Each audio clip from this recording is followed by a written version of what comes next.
ഈശോ മിശിഹായ്ക്ക് സ്തുതിയായിരിക്കട്ടെ.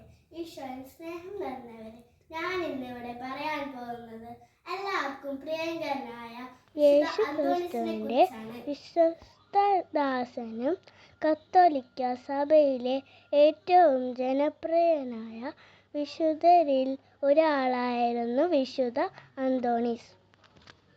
1195 പോർച്ചുഗലിലെ ലിസ്ബണിലാണ് അദ്ദേഹം ജനിച്ചത്.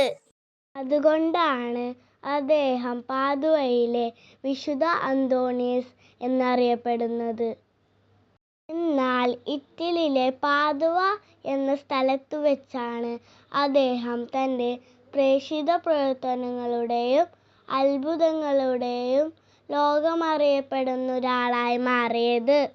വളരെ ലളിതമായ ജീവിതം നയിച്ചിരുന്ന അദ്ദേഹം ദൈവവചനം ജനങ്ങൾക്ക് എത്തിക്കുന്നതിൽ കഴിവ് കാണിച്ചിരുന്നു. അന്തോണീസിന്റെ പ്രസംഗങ്ങൾ ജനങ്ങളുടെ ഹൃദയങ്ങളെ ഉണർത്തുകയും അവരെ ദൈവത്തിലേക്ക് കൂടുതൽ അടുപ്പിക്കുകയും ചെയ്തു.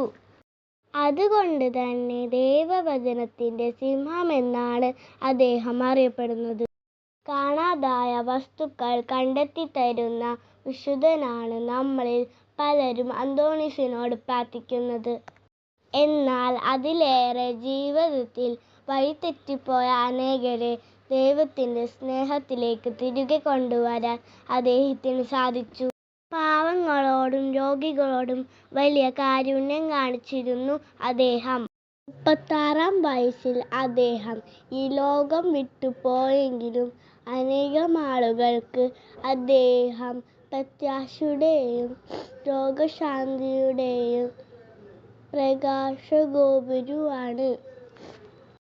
വിശുദ്ധ അന്തോണീസിന്റെ ജീവിതം നമ്മെ പഠിപ്പിക്കുന്നത് ദൈവവചനത്തോടുള്ള വിശ്വാസവും മറ്റുള്ളവരോടുള്ള കാരുണ്യവുമാണ്. വിശുദ്ധ അന്തോണീസിനെ പോലെ പാവപ്പെട്ടവരെ സഹായിക്കാനും ദൈവസ്നേഹത്തിൽ ജീവിക്കാനും നമുക്ക് സാധിക്കട്ടെ.